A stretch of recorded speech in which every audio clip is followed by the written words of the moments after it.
Welcome to Filmatic. Today, we are thrilled to introduce an award-winning music composer and film scorer who marches to the beat of his own drum. This was Queenstone or your first Netflix? Yeah, Queenstone was my first Netflix. Yeah. That was a big one. It put me in a very interesting part of history. After that experience, I just couldn't go back. Zethu has also made his mark in television as well as major commercials for top brands. You have to be able to take the time to align and synchronize with the director in a very particular way. So you're already making music even while it's in script? Right in the beginning, during script. It's going in very surgical and just seeing where you actually fit in, kind of like the way water moves. Now, please join me in welcoming the man, the mastermind, the maestro, Zethu, Mashika. So happy to have you. Happy to be here, bud. Let's get this party started.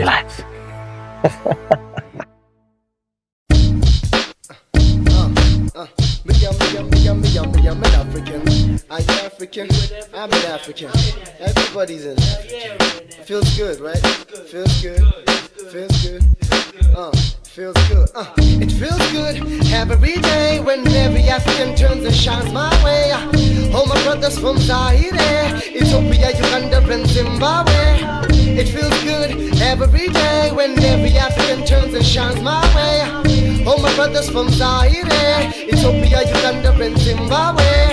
I'm from the continent of refugees and rebels, where minds are richer than all rubies and marbles.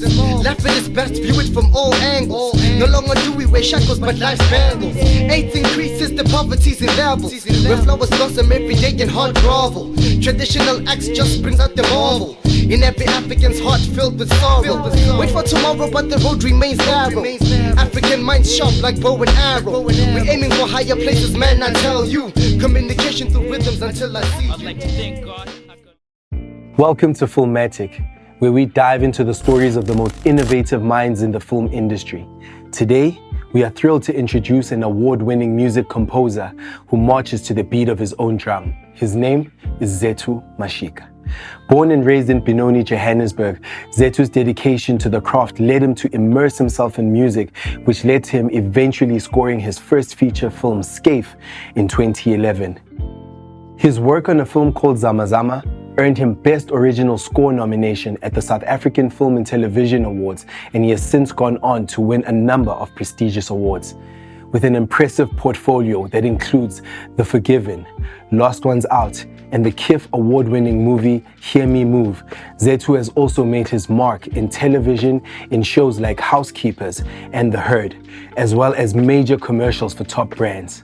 Now, please join me in welcoming the man, the mastermind, the maestro, Zethu Mashika. How are you doing, family? Good, man. How are you? Easy. Let's do this thing. So happy to have you. Happy to be here, bud. I know. Now let's go. Let's get this party Made started. it in life. I'm so happy you're here. This is an honor, actually. This is an honor. I've got your IMDb opened here. I wanna go through some of these things, but first, I think let's take it back. Let's take it back. All right. And I'm thinking of, I'm hearing of you because I met you a little bit after this, but I went to school with a gent called Umfundo. Yeah.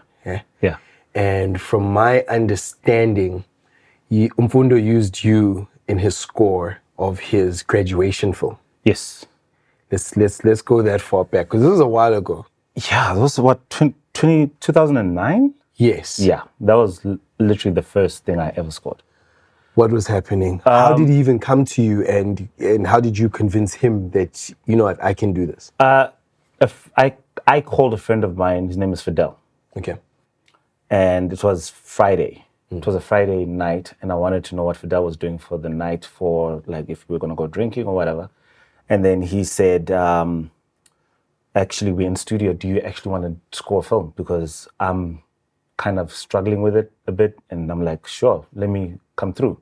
So Mfundo came with another friend of mine, Milo, and they came and picked me up, and we went to the studio. Okay. Watched the film, I guess, and I just started scoring. I think if I remember correctly, I scored that film in that studio session in that one sitting. Okay. So I scored it. And then obviously, because it still had a few drafts of edits, it was just adjustments. But that's actually where I met Mfundo, and that's where everything pivoted. Because prior to that, I was a producer / artist. Okay. Yeah, I was a producer, artist, and then from then on, I just knew that this is where we're going. And so kind of went home and changed everything and said, okay, no longer producer, artist, threw everything out. From that one experience. From that one experience. It was like an infection. Okay. Yeah, I scored it. There was no turning back. There was no way I could go back to just making normal tracks anymore. No way going back to, chasing for a record deal. You know what I'm saying? It's like you can't really do that. I'm not shading on anybody that's doing that. I'm just saying for me, my experience was after that experience, I just couldn't go back. And ever since, it's just been chasing movies, chasing films, TV, and all of that stuff. And so yeah. So sorry. No, carry on. No, I'm done actually. I'm just thinking now, okay, you've scored this film. Yeah. It's not like now everyone knows you and everyone's after you. Yeah. What next? How do you get the next project? It was mostly about understanding where you are. Yeah, I think one of the key things that has helped me navigate life is always being aware of where you are in the equation of everything. Okay? So in the industry at that point, I'm non-existent. I'm a drop in the ocean. No one knows who I am. No one knows what I can do. I don't even know what I can do yet. All right? You've got that confidence that, I could do this, but can you? Fair enough. Right? So you kind of have to put a test to it. And so it's at that point I'm thinking I'm not going to engage with anybody until I'm sure that I can actually do this. So I go onto the internet and I start downloading trailers. Okay. Start downloading trailers and whatever videos that I can find. And the point is to score them. Right? So no sound is on them. You just... So I just download them and then I mute the original audio and then I score it so that I can see if I'm actually able to do it really well. I mean, the first time could have been a fluke. Okay. So it's like, okay, let's see how well we do this. So you download videos and whatever and I start scoring them. But then I start using those scored videos down the line as proof of ability. You know what I'm saying? Okay. So it not only was it practice, but it was a way for me to show that I can do this because I already knew I'm black. I'm way out of my depth. Okay, and I then had to look at the way I looked. I had an afro. Yeah. I'm dressed like a black man, any young black man is. Yeah. So it's immediately going to create the impression. And that's, I think, something that it's like when people don't understand a subliminal privilege is if a white person the same age shows up and says, I'm a film composer, we automatically believe that. And when a black person does, it's like, but can you though? And I don't think it's necessarily just white people that are guilty. We all are. Sometimes we question our people's ability to do things just by the way they look. But I had that in mind and I knew that that's going to be a problem and I'm not going to spend too much time trying to address the politics behind it or whatever. I'm just going to shift and adapt to it. So I changed my dress sense. I put on these glasses. Yeah. Then, because you kind of have to understand that a person who's looking for a composer might be looking for a nerd. So I need to create the impression that I'm a nerd. Okay. So I'm knocking out every single thing that's going to get in my way. You've thought of this. You've got a list. Yeah. I had thought about all of that stuff. So I'm like, when a white person or any person sees me, what are they seeing and what's going to make them go away? And what's going to shorten the space between them meeting me and them taking me seriously. And that's to minimize the conversation and maximize the work. So if they see and hear what I can do before they even meet or speak to me, the conversation changes. That's true. You're not sitting there trying to convince them that you can do it. They already know. So now it's engineering my interactions with people that I meet with. And saying, okay, look, I get what we're doing. Can you please just send me the script? Let me score the script according to the way I interpret it. Yeah. And then we can converse further afterwards. And that helped a lot. So it's understanding all of those things and then moving accordingly and really taking an outside perspective of what they need, understanding what they are seeing and what changes people's perceptions and minds about engaging further. And I knew that that part was going to be the biggest problem, because at that level, obviously, I was young and I was hungry, and like the skill level was just like exponentially just multiplying. Like there was nothing I couldn't do, really, you know? So, but you kind of have to have an understanding of the process, delivery, all of that stuff. And that's what they need to have faith in. And so you have to kind of give that. And also being okay with working for free or working for almost nothing.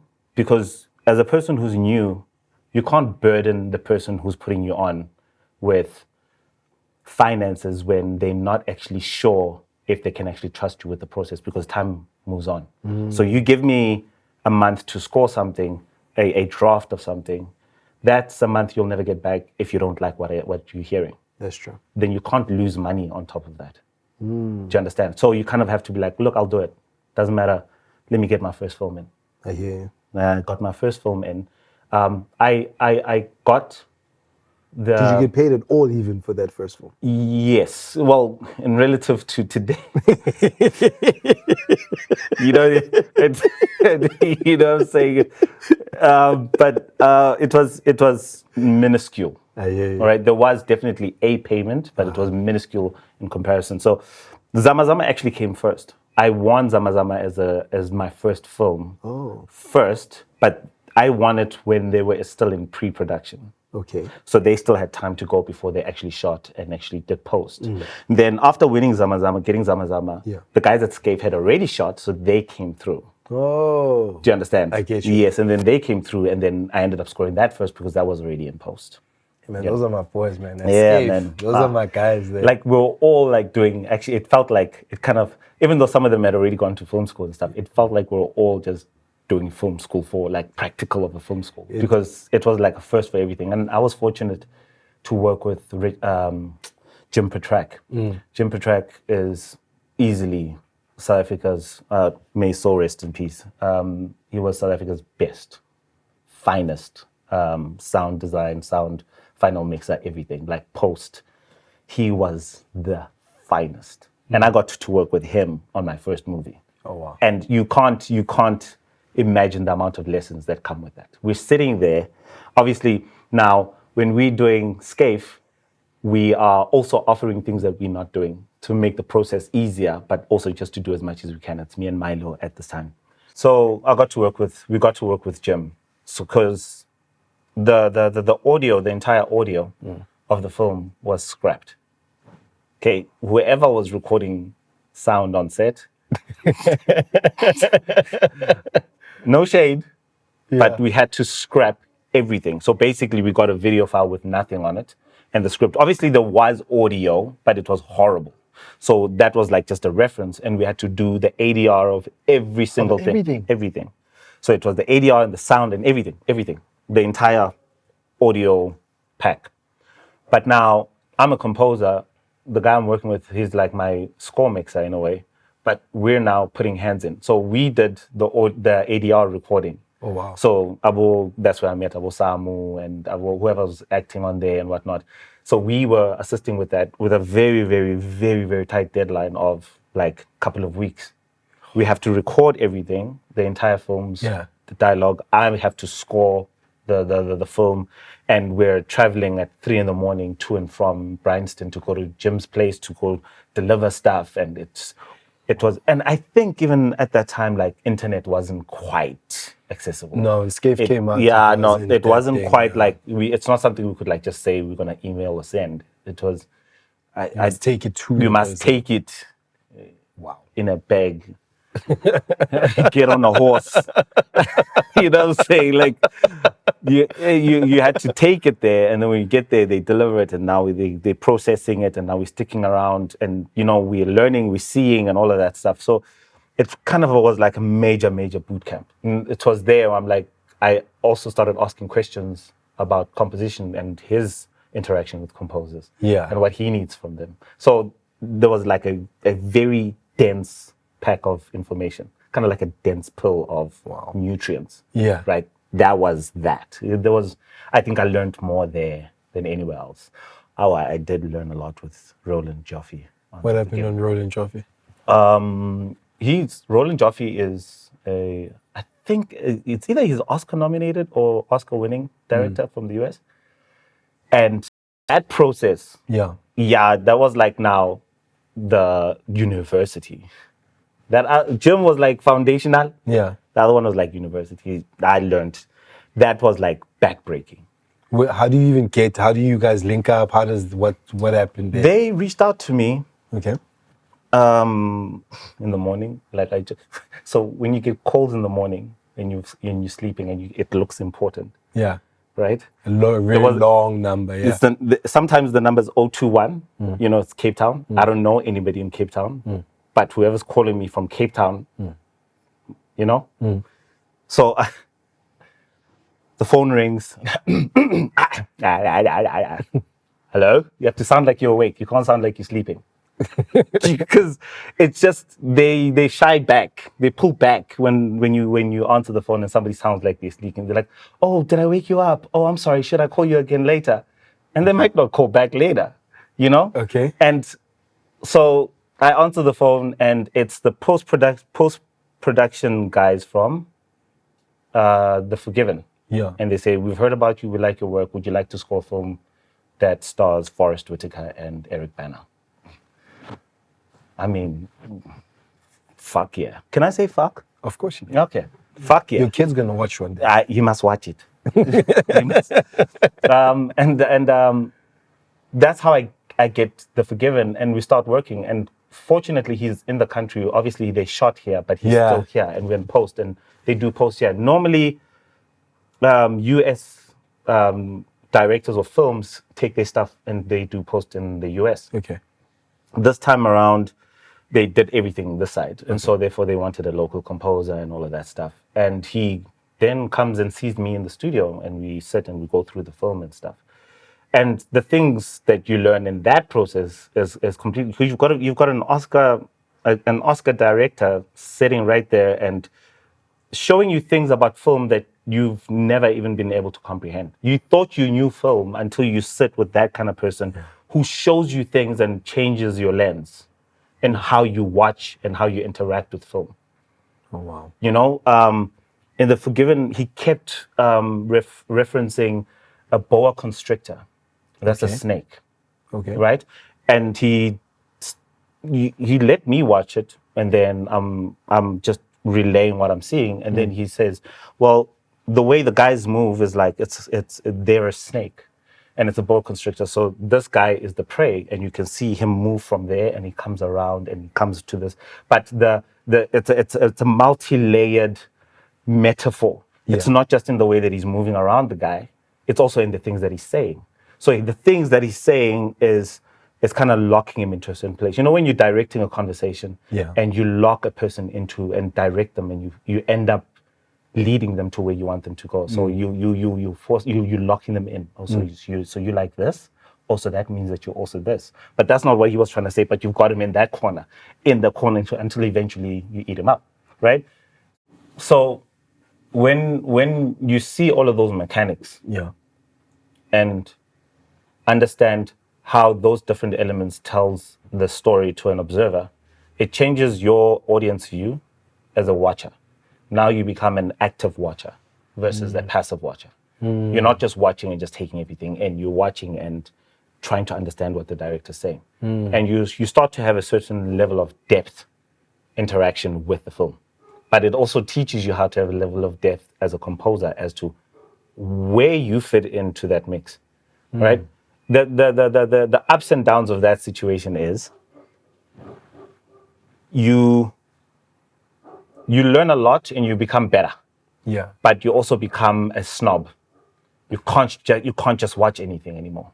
Yeah. And you can immediately see bullshit from the first 2 shots. Yeah. You know what I mean? You can already see that there's all of these different levels of how a story can and should be told, And then when we start having the music conversation, it's think about that when you start scoring and how the snake moves. And now I'm going back and studying snakes and trying to understand how snakes move. What is the boa constrictor? What does it look like? How does it hunt? What does it do? And now the music is driven by how that for that scene. You know what I mean? And so similarly, there's another scene in the film where it's now very much just conversational, and the characters doing the same thing, but using words only. Okay. So where does the music fit in with that? You taking the perspective of the lead character or of the snaky character, or is it the world, or is it nothing? You know, there's all of these things that you consider. It's very, very calculated. Yeah. And I think a lot of people miss that point. They still think music is just atmosphere and feeling, and it's just background music. Yeah. But you're speaking on so many points, all right? Middle-aged man walks into a house, a Right. gas. You with me? Sure. Walks into a house, a gas. Okay. Opens the door and comes inside, and he stands still in the corridor. Okay. All there is a house and a middle-aged man, right? Now, the only information you have is that. The music's going to tell you what that man is feeling. Yes. Is it nostalgia? Is it happiness to be home? Is it a sadness of loss? The music is going to tell you that. If he's not saying it, that's where the music comes in. Do you understand? And then you're supposed to get that feeling from that. So those are the things that I don't know if I think I was fortunate to learn at that point in my career, rather than having to go 10 more years before understanding that. And that jump changed my perspective. It just changes everything. The same way when I showed up and I started scoring Fundo's film, that everything just pivoted. Yeah. That's when things that's when I became like, I started becoming a master composer then. Is that how you approach your process? Yes. Those are the things you're looking for in every scene, and you composing towards, like you even mentioned two characters, Yeah. you know, maybe again, a good guy, a bad guy, Yeah. you know, and they're going back and forth, Yeah. you know. So now are you determining what he's feeling, what we're feeling as a whole in the scene, Yeah. and how are you approaching all of that? Right. When I'm scoring a scene, there's 5 people with me in my mind. They're sitting here with me. Okay. We're deliberating. This one is saying that we should probably take the lead character's perspective. Okay. And he's also describing what that should feel like. And then the next one is like, no, but we should actually go to the other guy's perspective. The third one is saying, let's actually be ambiguous, or let's not put any hands on it. Let's actually do world music. And the world music is the sound of the actual world that we're in. Okay. So that film is the world, Yeah. and it has its own sound, just separate to the story, or separate to the story. It's more, you could almost call it the plot sound. Okay. Okay, so you've got that. Then there's the other person who's like, let's not put anything on, because we actually have all the information that we need here. We don't have to be redundant. There's sadness already, we can see it. We don't have to add sad music. Yeah. Why are we doing that? Now, there's 4 different perspectives already, right? And then the other one is like, okay, so what is the director feeling about this? What are they saying about where we're supposed to be? And that conversation obviously has to happen between you and the directors. Where are we? What are we doing? And why are we doing this? And you're fortunate if you have a director that wants your perspective and your input in the whole thing. You're fortunate. And that's a double-edged sword, because as a director, I'm not that. You know what I'm saying? I'm not that kind of person. I come in already knowing a lot of the time. Yeah. But I think there are also things where I'm like, actually, you take over and you do your best in that, right? Oh, wow. I'm usually the person that comes in knowing exactly what I want. I hear you. Right. So you're fortunate if you have a director that's that, and you guys can have a conversation about, this is what the scene says, this is how he had written it, but what if we actually went from this perspective? Because if you look at his eyes are doing this and they're looking at that, and to me they're saying that he's nervous. Yeah. Why don't we lean in on that nervousness, Yeah. right? it contrasts everything, a single thing else that's going, but it actually puts us in their perspective better. Then you're contributing in a very intentional way. I think he seems like that kind. I don't really know him, so I could be mistaken. Michael Mann seems like the kind of director that already has a very strong temp music, and you just follow the temp. Yeah. And I'm not that guy. I can't just come in and follow a temp. You know what I'm saying? So Yeah. I know I'm digressing a lot and I'm jumping. No, I love it. So the process involves that committee that I sit with, and we now interrogate what's the best process to go and what we're actually trying to achieve. Yeah. And so it's not a case of sadness, make sad music, happiness, make happy music, or action, blah, blah, blah, blah, blah. It's not that. It's going in very surgical and just seeing where you actually fit in, kind of like the way water moves. Yes. Water will always find the spaces where air travels. It looks sealed, but water will find its way in and fill those gaps. That's what music is supposed to do. It's supposed to do. So you have to understand that. And if you don't quite understand that, then you're not giving. Yeah. You know what I mean? And you just really have to look at where you fit in as a composer more than anything else. For everyone who thought we only do rentals, we've got something for you. We've just launched our online site. Please go to www.madshow.co.za and let's bring you out of the dark with Nanlite products. We're selling the latest and best in Nanlite and Kupo stands. So to upgrade your gear list, just go to the site. We've got you covered. One. You know what interests me most in what you've just said? Yeah. Who wins the debate from the 5 people? No one really wins. They're not making a valid contribution if the discussion is easily debatable. Everyone makes perfect sense. So it's not who wins. It's hard to say who wins because different people win for different reasons. I get you. You know what I mean? Like this one, number 3 might win. She might win. She might win. You know what I'm saying? She might win this one for this scene. But even then, she might fall back a few scenes later when we actually refer back to this particular scene where this scene feeds into another scene later on. I was about to say, so scenes kind of conjoin. They kind of. Yeah. Yeah. You could almost think of it as sometimes you have a collective of events, short events. Yeah. There's like maybe 5 layers of short events that make up a feature film. Yes. And we keep cutting between those, and we find a puzzle that puts it all together into one thing. True story. So this one isolated event with that arc of that particular character or whatever, each point feeds into the next and the other, and so it might make sense. Number 2 might say this is the perspective we should go for, and it actually works really well. But it breaks us when we get to the 4th segment of that arc.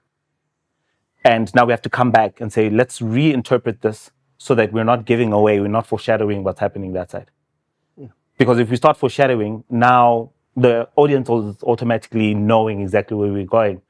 And the passenger that, in film, the passenger that knows where you're going is a shitty passenger. and sometimes they become a shitty passenger because you are the one that gave it away where we're going. The best passenger is the one who has no fucking clue where we're going and how we get there and and so you have to maintain the optics in a way that they are constantly with you all the time. Not somebody who checks out and like, the passenger enjoys the ride that way. If they don't know. And also your view on how you watch movies from an honest perspective does feed into how you make movies. How I score and how I do that is fed by how I watch them. There's a film with Ryan Reynolds. I don't really know any. Who else is in there? I know their faces. I don't know their names. It's called Life. Okay. Spoiler alert, it's they're in space, they receive a package that's flung from another probe further out. Okay. They catch it, they bring it in. Yeah. There's a bit of life in there. Okay. So they open it up, they put in the thingy, and it wakes up. Okay. It wakes up. It seems it's peaceful, whatever. And then their safety protocols fuck up this piece of life. Okay. Okay, somebody left it open, and when they leave it open, they have to kill everything that's in there, right? So that there's no contamination inside what's happening in the thing where it is, right? To protect everybody and everything. Okay. And then this thing doesn't die. And so then you question, did it start killing everybody because we attempted to kill it first? Or was that its nature? Question mark. But the way they created it in a way where it's like, it's made up of muscle and brain only. So it not only is it fucking strong, it's also, it's really fucking smart. A third into the film, you haven't checked out, you're now at the mercy. Because now you, as an active watcher, like all black people are, don't go in that fucking room. What are you doing? Don't go in. We all say that. And sometimes you check out when a person does the opposite of what you want them to do. Like, so that film basically goes with what you say. It says, why don't they do this instead? And they do that in the film, and then they fail. And you're like, oh shit, that didn't work. Why don't we try this? You get to a point where you're like, I actually don't know what to do anymore. I don't know how you guys are going to get out of this. And I'm very curious to see how you guys are moving on.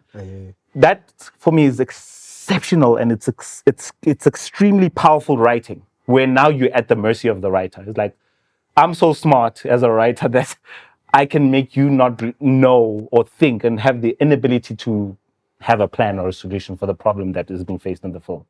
And if you have a solution for what's happening in the film as an audience member, is it that well written?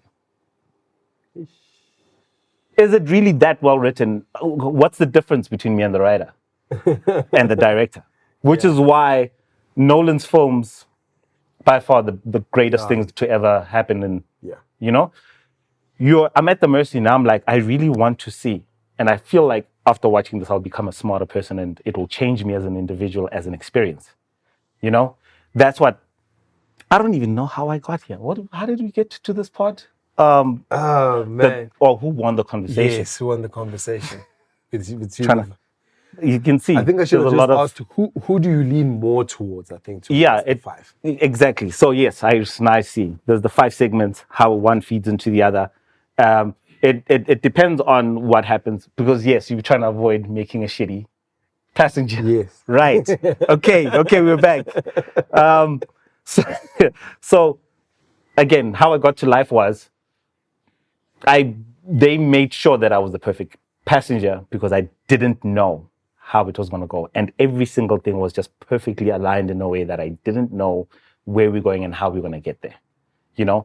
And so those little things that move around, you have to keep all of those things in mind. You might start scoring the film and get to a very good place and you're 95% done.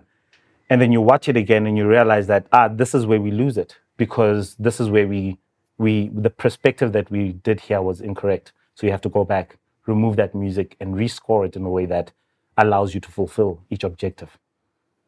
It's very calculated. It's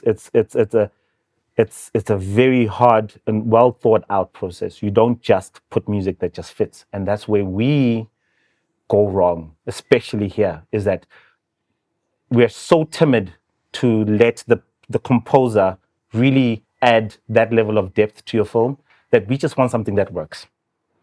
And that's where we fall short. That's where we now lean into mediocre shit. Because we just want something that works. Listen, just make it work. I don't wanna mess around with it too much. Like that. You know? And it ends up fucking up the whole film, because you end up having mediocre shit.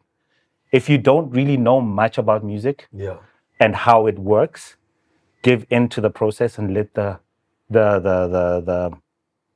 doctor hold your hand through that process and let him give you the best thing ever. He's not going to mess up your film. Most likely he's going to make it 10 times better than you could have even imagined it. Because as a director, you only know the depth of what you're hoping to experience, but you don't know the depth of what you haven't experienced yet. Do you get me? Absolutely. So how do you handle the two kind of directors? Because you've worked with both. Yeah. You've got the one who knows what he wants, and then you've got the one who's going to be like, dude, go wild. Well, you try to have that discussion in the beginning, okay? Rather than dealing with that later down the line, where it's now inhibiting the movement of the production. You start with that. It's kind of like going on a date. You start asking about red flags and What you like, what do you like, what's your favorite color?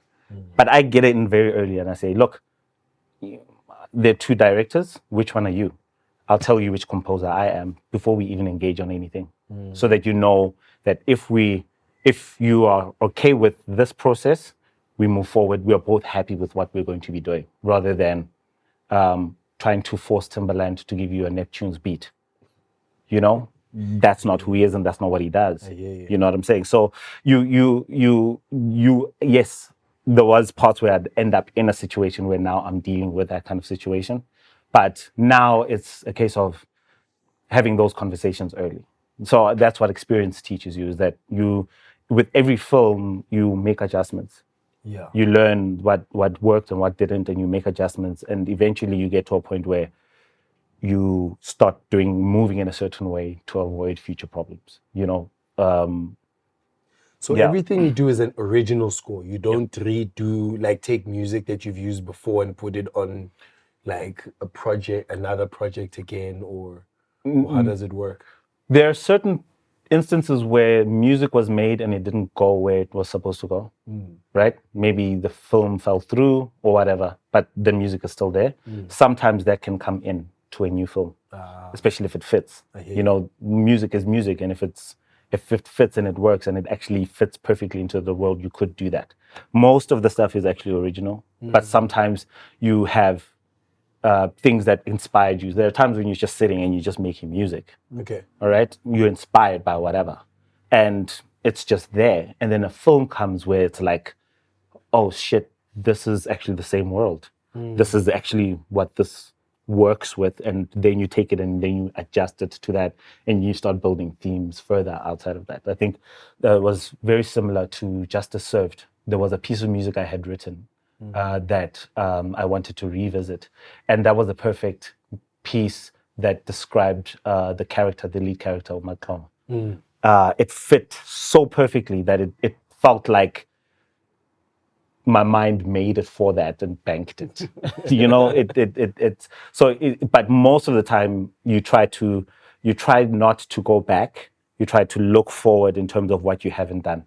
And that's where I think a lot of the people also miss them off. You try to look forward to what you haven't done. Yes. All right, cool. Okay, now we're getting into a bit crazy territory here. Okay. I score 2 years ahead.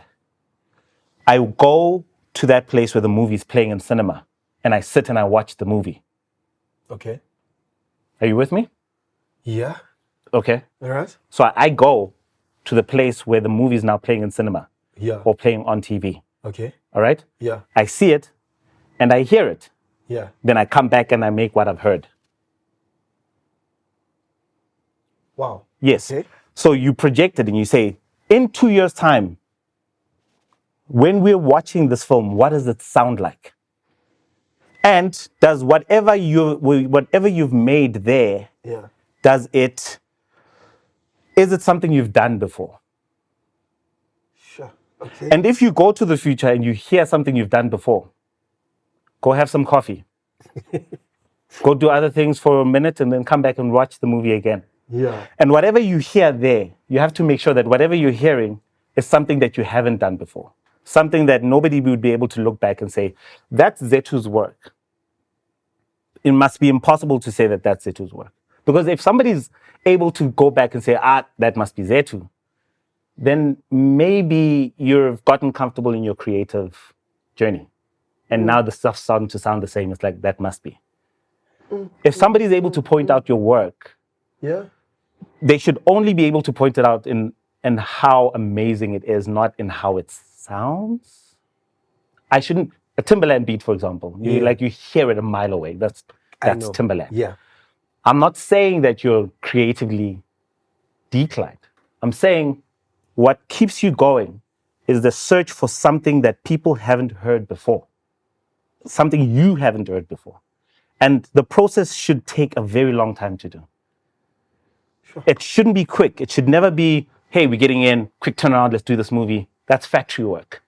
You've got machines that are already automated to do certain things and give you a certain result. Yeah. It should be a process of deep introspecting and deep time travel and actually going to live in that world and actually come back with something that doesn't exist.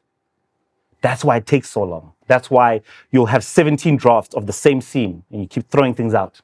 Nope, done this before. Nope, I'm not happy. Nope, until you're like, holy shit, what is this? Yeah. And that's what people are afraid of because they can't control what they're going to hear. Dude, you're blowing my mind. You know, so that's the drive. That's the thing. That's the way you move. That's the way you see it. Oh, and all your films, again, let's go through some of your IMDb here. Concept, Gomorrah. Yeah. Wow. Why do we go there? No, Gomorrah is, it's a different format. Yeah. It's telenovela. Yeah. It's fast-moving things. The process is different. Okay. Yeah, it's completely different. And it's different because you don't have that luxury of time of creating new things or whatever. Yeah. So you churn out as much as you can. They have episodes playing every single day. There's no way you can score that many episodes that quickly and not tap into old stuff. It's just, that's a completely different format. Do you prefer film then? Yes, film and TV series. And TV series? Yeah. All right. Yeah. What's been your... Love to get into games. Which ones stand out? Would it be your Justice Served? Or... Justice Served, definitely. Yeah. Probably one of my favorites. Directed by Kholi Nikiwe. Kholi. Rolls-Royce. And Joshua Malherbe and Khatebe. No, I can't remember. Forgive us. I'm trying to remember. Oh, man. Zwelet. Oh. Yes. Oh, Zwelet. Yes. So those three directors. How does Zwelet? I didn't do that. We got Love you, dog. They were the directors on that. The process actually started before they shot. Okay. I started making music during script phase. And actually it fed in. That sometimes you make a piece of music during script and it doesn't make it into the final. So you're already making music even while it's in script? Yeah. To play for the directors? Yes. When we have a draft of script, you start making music there. So music is not just, it's not coming in post. It's coming in literally from the beginning. In an ideal space, that's where it comes in the beginning. Right in the beginning during script. Okay. Because you have to be able to take the time to be able to align and synchronize with the director in a very particular way. Right? Wow. Okay, so creatively, we're at different places. Okay. Verbally, we're at the same place. Yeah. This is how the film should feel. We agree verbally. Mm-hmm. But what that sounds like to me is different to what it sounds like to the director because of different perspectives in life. Okay. Okay? You live a particular life. You see things in a particular way. Yeah. Sadness to you in music doesn't sound like sadness to me in music. So that's where we misalign. But verbally, we agree that, it should sound sad. I hear you. So you kind of have to start closing that gap and saying, okay, well, this is my version of what this sounds like. And you start interrogating the director. You say, look, because my script reading process can take weeks to read 90 minutes, 90 pages. Because I read, and as I'm reading, I start hearing. And then when I start hearing and it starts getting loud, you know when you put on earphones? Yes. And you can hear the sound like right in here? That's how I hear it while I'm reading. So I have to put the pages down and then I start composing what I'm hearing. And then once I'm put in a decent place, I pick up the script again and I carry on reading. Yeah. And I'll keep hearing stuff. So that's where the sketches start coming in, right? Yeah. And then I start sending these sketches to the director. I'm like, for this scene, this is what I was hearing. For this is what I'm hearing. And for the world itself, I feel like this is how it sounds. Yeah. Then the director can then see how far we are creatively. If they want to allow the process to go on and like, I actually like what you've done. I could never imagined it, but it's actually working really well. Yeah, you carry on.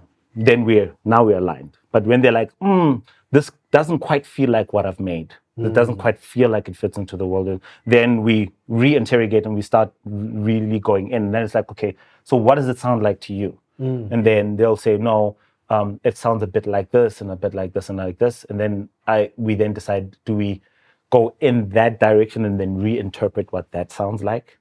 It's a whole thing.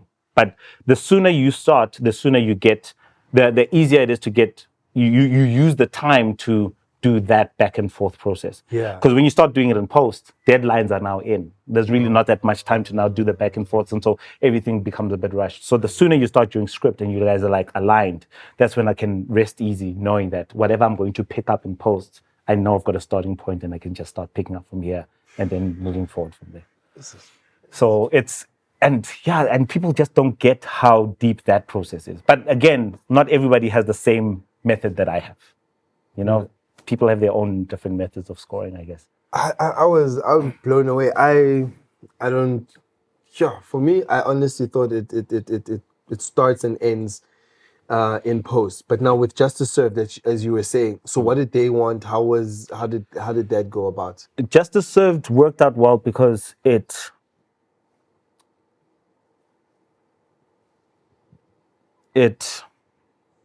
poked at a very interesting part of my brain. Yeah. Right? It spoke about things that the normal person doesn't actually get to experience or know about. Yeah. You only know about it in secondary or tertiary terms.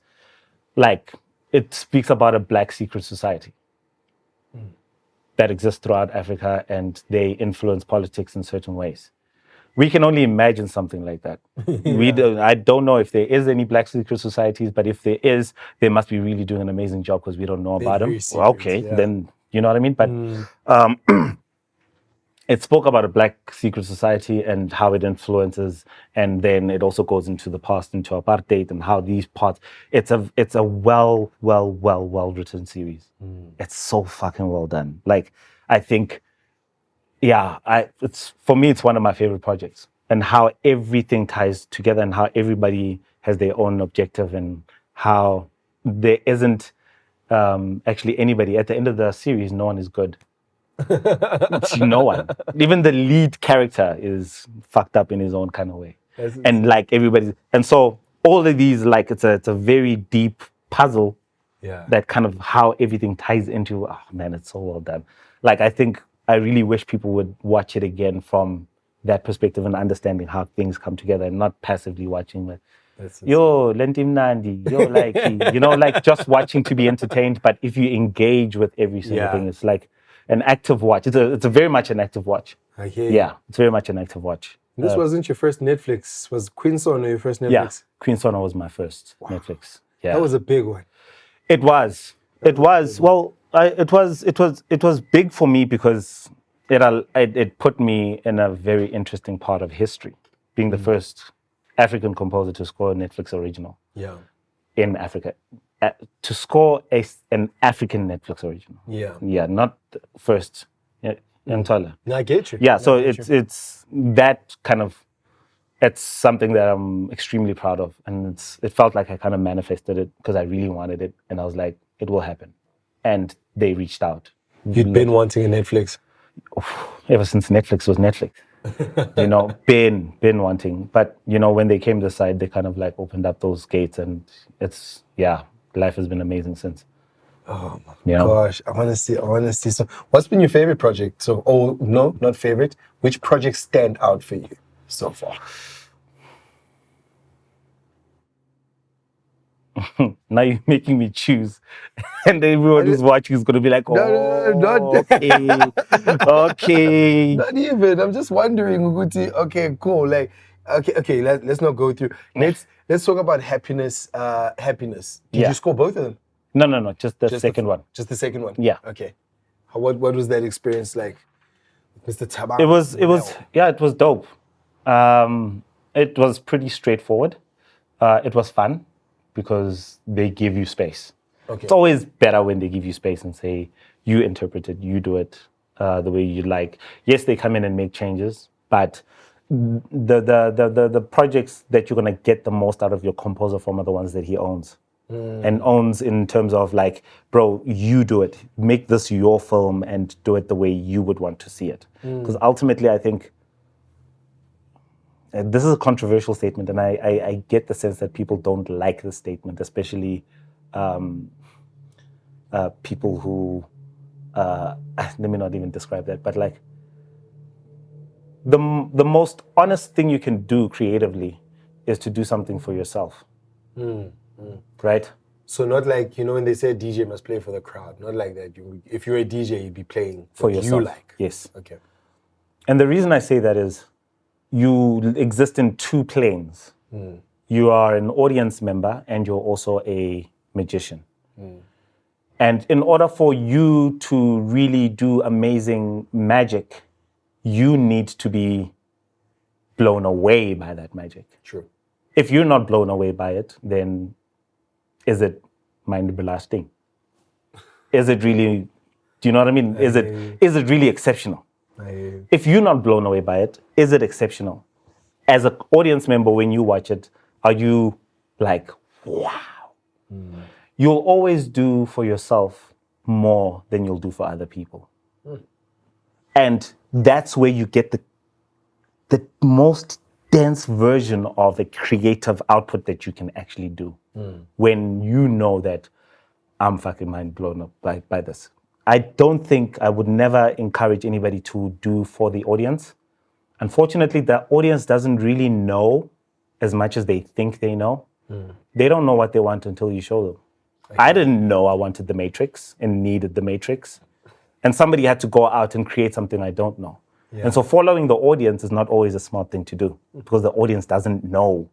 You need to show them what they want. Well, you need to show them what they should be experiencing, not necessarily waiting for them to tell you, oh, okay, so what kind of stuff do you guys like? Oh, we like rom-coms. And like, now you're giving them rom-coms only and stuff like that. Like, and as creatives, sometimes, the financial aspect cripples us in being able to really start moving these boundaries further. So as an audience member and as a creator, you should blow yourself away first. You are the first test. And if you're not blown away, Doesn't even matter. it doesn't really matter. It's always going to have to start with you and what you feel is the best. And that's why we follow some of the greatest. That's why Nolan is Nolan. It's not because he's following a brief. Nolan doesn't give a shit if you understand it or not. He wants something that's going to blow him away. And all the people that like that stuff will gravitate to that. And all those ones who want to watch passively and not have to think too hard, they'll go and watch whatever they watch. But you have to show people what's new. You have to show them what's different. If you don't do it, no one really else is going to. And it's going to come from that perspective that you have as a film watcher. Like, as I was saying earlier with Roland Joffe and the different lenses that he put on, he really created a certain depth where it's like, out of the 100 movies that come out in a year, I'll only be able to watch like 5 of them. Everything else is junk, right? Because it doesn't have that depth. So there's only a small select that will appeal to me now than others. And so I try to stay within this bracket of film experience and making. If my film work doesn't fit into this world and then I've done the other junk, then I'm not going to be happy with my work. It's inspired by this little block of stuff that's like, what am I going to do that I haven't heard or seen before? Oh, gosh, man. And that's where the inspiration really comes from. It's that new experience. Absolutely incredible. No one wants to go to Gold City 18 times. Really, like after the second time, it's like, you know. I want to speak on the tools that you use. Futhi, you use a tool that I did not expect for composing. I didn't expect it. When you first told me, I was like, Steve must get out of here. Let's break it down. What do you use? Break it down to them. I use FL Studio. Fruity Loops. It's no longer Fruity Loops. It's FL Studio. It's FL Studio. I'm that old. Yeah. Fruity Loops, for those who are that old. But it's FL Studio. It's like a camera. How did you not get caught up in that? You know the lies that you're using. If you're using, how did you just?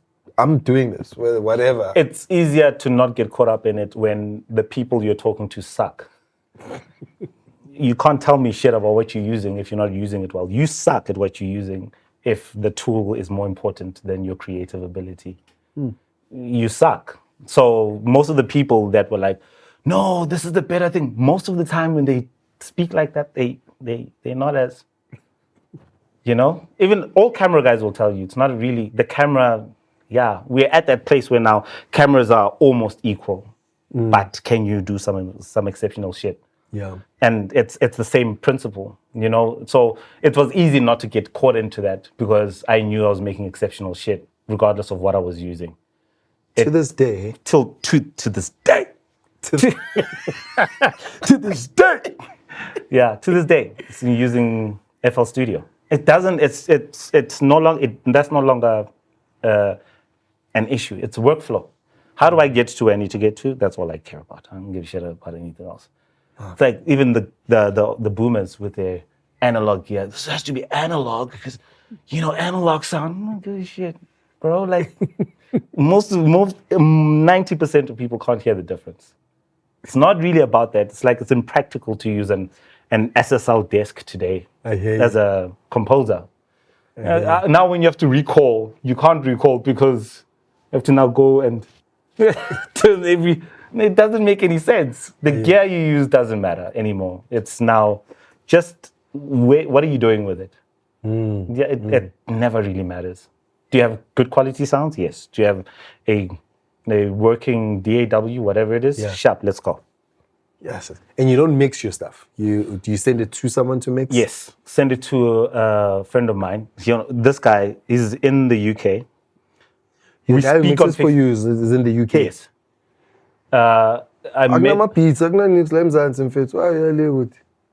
What happened was it was The Forgiven. On The Forgiven, I had to deliver 5.1. It was the first time I've had to deliver 5.1. For those who don't know?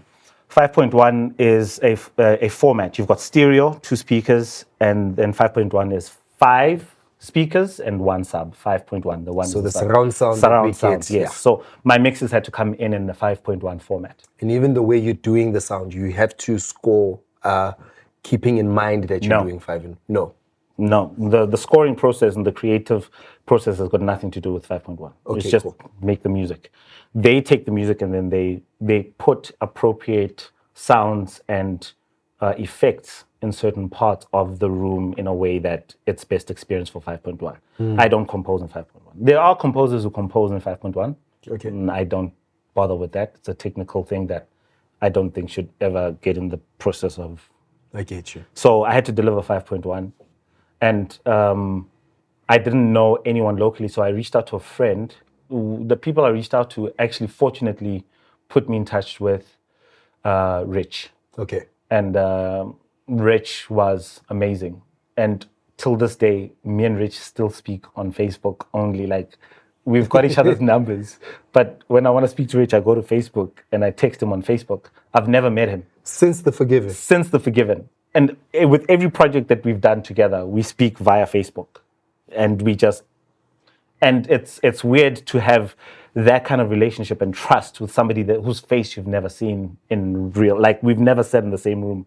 We've just spoken on, and the relationship is amazing, And his mix is on point. Oh man, the guy mixes for Hollywood. He mixes Disney. He was mixing Netflix before I even knew what Netflix was.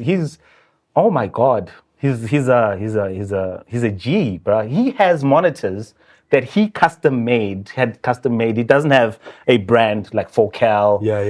His monitors don't have a name brand. He engineered somehow with Maker somehow for himself. Like he's crazy.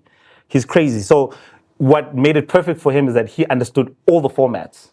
And the formats for every channel. So if you said I'm doing something for BBC, it's like, oh yeah, I've worked with them. I'll do that. Well, they usually want like this and this is. You don't have to worry about delivery. And it ended up looking really good for me because his delivery was so professional that's Zethu's delivery. You know what I'm saying? They're saying, well, Zethu's delivery is dope because whatever the process, and his delivery is amazing. That's what he does, and he's accessible at all times. It's just the best person I could ever work with in the thing. So he's the one who makes. And now also, once you're comfortable in that space, the process of now getting into another relationship, and now they still have to learn how you work. It can get in the way, and so you just, I'm just pushing it out. Hopefully, nothing happens to him. And we can keep working like this because it's perfect. Amazing. So he's the one who mixes my stuff. I mean, I focus mostly on the creative. I mean, eventually you learn how to mix. Yeah. You have to kind of know for certain projects that maybe don't require you to send the stuff overseas. Oh. There's certain projects that may show up that are just that, but most of the stuff goes straight to him, and then he then delivers it back in Pro Tools format to the sound, wherever the dub is. And so having that was instrumental when I had to deliver to Disney. I didn't have to. You worked at Disney as well? Yeah, well, yes and no. I did 2 episodes of Kizazi Moto. Oh. Yes. Yes, the animation. Yes. And so when he had to then deliver to the guys, he already knew the people that he was delivering to, and he knew the formats. I didn't have to concern myself with, is what I'm sending correct, and have the back and forth of technicals that may create a different impression. Well, we've worked with him before, but the delivery process was a bit of a mess. You don't have to worry about that. He's already got that taken care of. And it works out perfectly. And he's kind of an ally because a lot of the time, music gets just pushed down. So he tries to mix it in a way where it can sit at an optimal level where you can hear it and it doesn't get in the way of stuff. So I send him the video, I send him the music, and he mixes to picture to see where things would be sitting. So if you're going to become a composer, you'd suggest get someone who can mix and does it properly. Yes. Not do it yourself kind of thing. Well, you could. I mean, you can't really speak for people's processes because sometimes that's their creative process. Yeah. You get directors who shoot or DOPs. I get you. You could easily say, well, don't get that. But I mean, if that's your process, that's your process. No, I get you. So sorry. At Mad Show, we care about your story, we care about your project, and we want to see you bring out the best results. So go to Mad Show Library for all your stock footage needs at www.madshowlibrary.com. Thank you. Speaking international, I remember once you went overseas. Yeah. And I think you went to Mr. Hans Zimmer studio. Yes. Tell me about that, man. Man, the guy has a block, bro. From robot to robot, that building is his.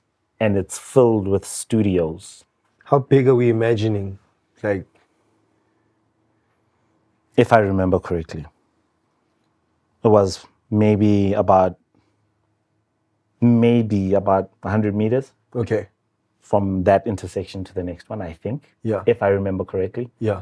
And so then you go depth-wise, maybe about another 100. I could be wrong. The measurements aren't there. I was still, I wasn't really thinking about that. I just remember standing in front of a building, an unmarked building, and just waiting to be let in, by the person that had invited me there. And the one thing that sticks out is that when I eventually get in, with what's his name? I forget his name. The composer that invited me. I know his name. I'll remember it. We'll put it down here below. When I remember it, I go in. Yeah. And there's another guy that comes and walks past, and I'm busy signing in, and he's helping me sign in, and I put my name down. He's like, "Oh, you Zethu?" I'm like, "Okay." He's like, "Yeah, we just watched your conducting video that you put out. Yeah, man, great work." I'm like, so shit travels that far that even people within the studio where the stuff is made, there are people in there who have access to my stuff. That's how far things travel. And we downplay how far things go with the internet. I literally had put it out like 2 or 3 days before. And somebody inside Hans Zimmer's studio had seen it. it was a special little nugget of like, you know, that moment was just that. I'm known in these streets. You know what I'm saying? So we go in and we chilling in the studio, the guy's studio. The name keeps wanting to come forward, and it's just completely gone. Then we go for lunch. When we walk out to go for lunch, you see a Bentley chilling there. And I remember because the tires were turned this way. I like to leave my tires turned this way because I think it looks cool. His tires were turned this way. The doors were all open, and there was 2 guys washing the car. Okay. I was like, oh, Hans is here. Because his car's right there. I'm like, oh shit, so he's here? Because my plan wasn't to go and see Hans. My plan was to see this guy who happens to work at a Hans Zimmer studio. So if I bumped into Hans, it would have been amazing. Okay. So then he's like, yeah, this is his. And then that door goes directly into a studio. And the way that studio is set up, it's like a box, a box within, it's like a room that has all 4. It's like, you know, you get rooms that like spaces where you walk down the corridor and you get into a room. Okay. I'm not doing a good job describing this. There's a box within a box. So he has like a corridor that completely surrounds his studio. Okay. So all the outsides of the, bro, look, let me try to put it like this, bro. This is the studio, right? And then this is a corridor, this is a corridor, and this is a corridor. Yeah. Right? So it's a box within the box. Okay. So it's got no windows, just a door here and the door here-ish. Yeah. Right? Okay. There's a machine room somewhere. Okay. That's where his machines are running from. It's like a server room. All right. Filled with machines, like filled with computers. Okay. There's 2 people that sit in there. Those are the IT guys. Okay. And then every room on the outside, on the other side of the corridor, are offices. That's his support team. Okay. Bro, it's a huge team for one person. Sounds like it. There's a lot of people there. There's a lot of moving parts. It feels like, you think of an accounting office, how many people are just walking around and moving around, but all of these people are here to support what he's doing. It's an insane level of the industry of a composer. It's like the craziest thing you'll see. Did you actually see him? No. We came in, his studio manager is South African. Oh, okay. His name is Steve Skowski, Okay. right? And I got to meet Steve. Yeah. And he's like, yeah, when you're ready to come and join us, let me know. I'm like, are you serious? He's like, yeah, but I didn't want to, but I did, but I didn't. And the person who talked me out of it was Adam Schiff. That's the composer that I was there, the friend of mine that I was there with. Adam Schiff. Adam Schiff, SCH. Okay, so Adam kind of put certain things into mind, and he's like, well, you could, but you know, you have an opportunity to do what he's doing here, but you can do it in SA. Why would you want to come here? You could, Zethu, you could come. The door's open, come through. But you've got an opportunity to do it in SA. And then I was like, fuck, I kind of have to do it at home. Yeah. You know? But anyway, we go inside, and so we speak to Steve, and Steve's like, yeah, sure. And you see the doors like open, right? And if you've seen the pictures, you're already imagining what's in there, because I've seen the pictures of what his studio looks like online and stuff. But the doors open and you can see the redness. His studio is very red. It's like red carpets, red walls, red everything, and you can see the red. But there's like a certain energy that's in that room, bro. It's kind of spiritual in a way, because now the doors open and you don't hear it, you don't see, but you feel this like. It's just there, and it's not even sound. It's just there's this radiant feeling, and then Wow. So the guy's like, "Yeah, sure, go in. Just go. You can go in quickly." So we go in, and the guy before we go in is like, "Don't take any pictures. Security will come in and tackle you if you come and take pictures. Just get in there and be in the moment, and then we'll go." Okay. So I couldn't take photos, dog. Like I wanted something. So we get in. He was preparing for a meeting, and you could see that because there was juicers there. So there was clients that were coming in, and there's just a different energy. It's kind of like if you said like if there is like a spiritual scoring center, spiritually somewhere, that room is like the door to that scoring center. That room, it's all happening in there. I don't give a fuck what anybody else says. It's in that room. There's something in that room, bro. You can't not be great in that room. It's like there's something going on in there. Whether he brought that in or there's something in that room. It's and you can't describe it. You go in there, you feel it, you in that moment, and then you walk away a different person. You can't come back. Yes. Are you doing what Hans is doing that side?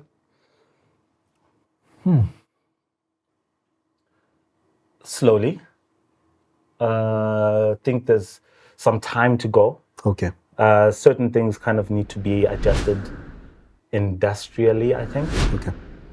I think, But we're headed there. Yeah, we're headed there because I'm also growing old. And so sometimes turnaround time is for the young people. You know what I'm saying? And so, the closest you'll bring people to having a Zethu Mashika score is at least having it come out of the studio and have him oversight. I hear you. Sometimes you just won't be able to get me on your film, but you could work with people that so you've got young people that you are, or peeps that you are. Slowly, yeah. So we were putting that team together. I had to put that on hold, and now we're gonna get back onto that. Okay. Because it requires space, and my studio is at home, so you don't want too many people walking in and out. So we're trying to set that system up. My one assistant is one of the guys that work with Rich. Okay. So he's my music editor. Okay. And so if I've done the majority of the themes and he needs to just touch in on a few things, because they're already mixing it that side, he actually just takes on and carries on scoring using the themes and doing all that stuff. Slowly, but I think it'll get there in its time. It's not something that you can rush and just start doing. But you kind of start to see how everything fits in, and it requires quite a bit of space and resources. Man. Where's Gayton? Gayton, bro, give me money. Let me build studios, man. Gayton, come on. Just, we can build all those studios and bring composers in. After this one, they're definitely going to... They have to. They have to. Yeah. They have to. And we need more scorers, eh? Yes, we do. We don't have enough. We don't have enough. I don't remember ever fighting for work with another composer. You can't even say we're competing, because there's just a lot. But we need more composers. But we need more composers that understand what we're doing, that understand at least some level of this philosophy that I've kind of put down here. Because if you don't quite get that, you're sending us backwards. Man, I like it. I think I'm gonna close this off, eh? Yeah. I think I'm gonna close this off. This was amazing. This is mind-blowing. Yo, man. And I'm happy that people are seeing that other side. Because honestly, people think you just slap on music on a production and it's done. Yeah. Or you'll find a library that has that. And that's where people work from. And I think they think that's the process. And then they wonder why their projects come out looking like shit.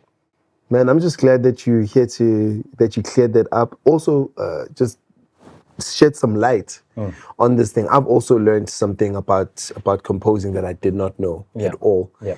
And I thank you so much. I thank you so much for this time. No, thanks. Be Strand representer. Way. Thank you so much, Thanks, Zethu. I really appreciate you. You're a good brother, man. You're doing great things. Please keep rising. Keep rising, King. Thanks for having me here, man. I like what we're doing here so much. I was waiting for the invite, you know what I'm saying? When I see other people come on, I'm like, does he remember who I am? It takes an invite for me to see you. I haven't seen you since, when did I not see you, bro? Jeez, we won't even get into that. We won't even get into that. I appreciate that you are here and that you came through, and I thank you, sir. Thank you so much for having me. Much appreciated. One. Feels good. It feels good every day when every African turns and shines my way. All my brothers from Zaire, Ethiopia, Uganda, and Zimbabwe. It feels good every day when every African turns and shines my way. All my brothers from Zaire, Ethiopia, Uganda, and Zimbabwe. I'm from the continent of refugees and rebels. At Mad Show, we are firm believers that your passion is for you and your purpose is for people. And we want to continue doing it for you. So please like, share, and subscribe on our channel. And we'll see you on the next episode. Thank you.